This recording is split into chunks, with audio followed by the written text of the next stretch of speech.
May kaklaruhin lang ako sa mga nakita ko sa Facebook in the last 24 hours. And please, makinig ng mabuti because I'm trying to teach you something. I'm trying to make you realize something. But in no way am I suggesting anything, and all of this has proof. Let me start off by saying and clarifying that the 51 billion peso infra project that was awarded to Congressman Pulong Duterte is not for the whole of Davao City. No po. This was only awarded to his district, implemented in his district alone.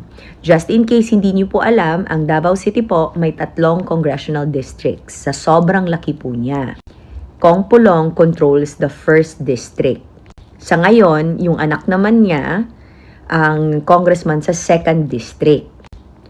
Sa nagsabi, and siya na din mismo nagsabi that this was all implemented, makikita po at mahirap pong itago ang 51 billion worth of infra projects dahil makikita po ito sa 40 na barangays from poblasyon or yung main district plus the 14 other barangays in the Talomo district, which is the border to the west of Davao City. So 54 barangays in total po ang inawarda ng 51 billion na yan dahil yun naman po ang sinabi doon mismo ng DPWH. Kasi yung mga nagsasabi na buong Davao City, hindi po. Yung nakita po na area na nagbinaha po yung Mintal, sa pagkakaalam ko, sa 3rd district po yung Mintal. But let me double check. But gusto ko lang klaruhin that the 51 billion na infra project is only for 1 district out of the 3 in Davao City. Ang sistema naman po ng SOP sa kada project sa infra, imposible ho yan na wala pong SOP. Yan na po ang tinatawag na fairy tale kung ikaw wala kang SOP na may project sa distrito mo, lalo na pagkakilala mo yung contractor. Ang SOP po, yan po yung isa sa mga bagay na dapat walain sa DPWH dahil yan po talaga ang punot dulo ng korupsyon dyan.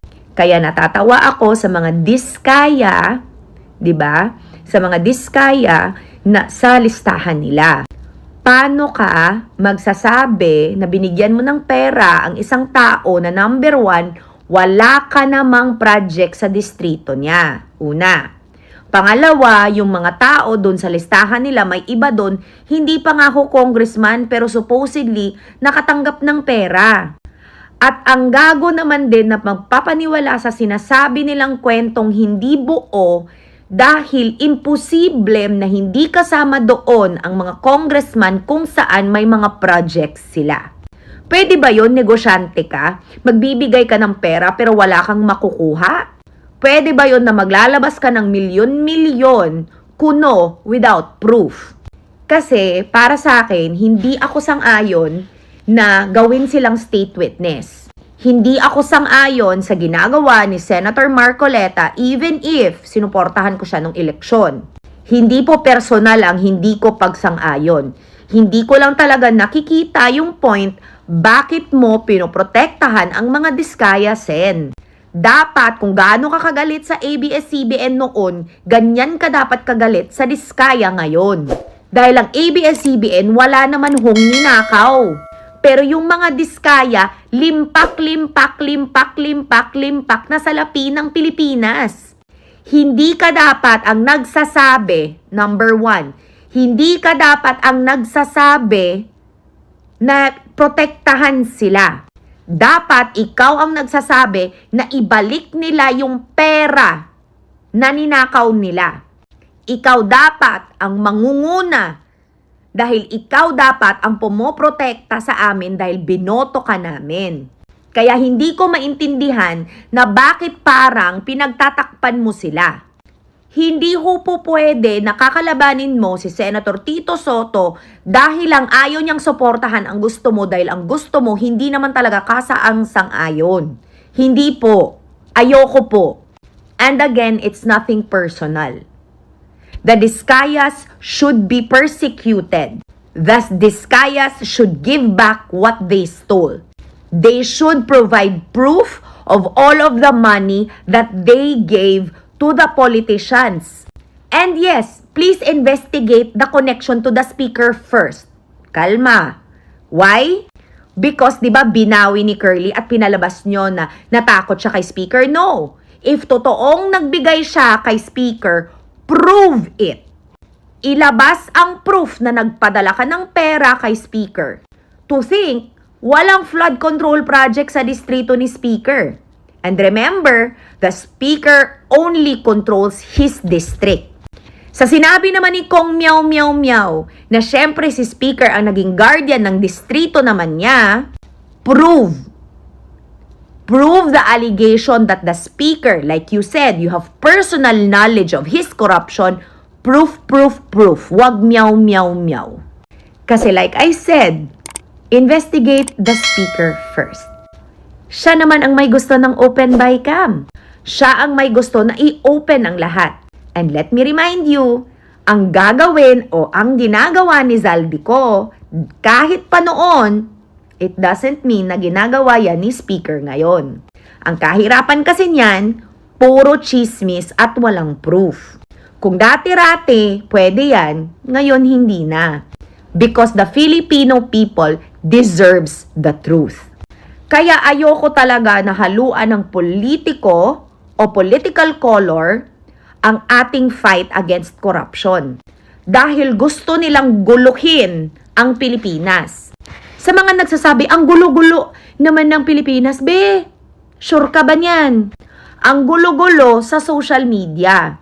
Pero subukan mo kayang bumaba. Bisitahin mo kaya ang barangay hall nyo. Nagsarado ba? Nagsarado ba ang mga ospital sa mga distrito nyo?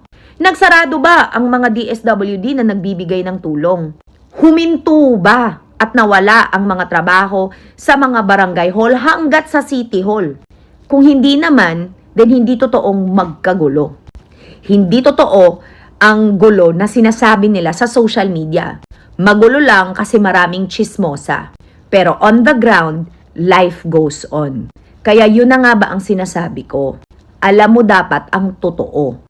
Hindi ka dapat nagpapaniwala sa mga chismis na walang proof.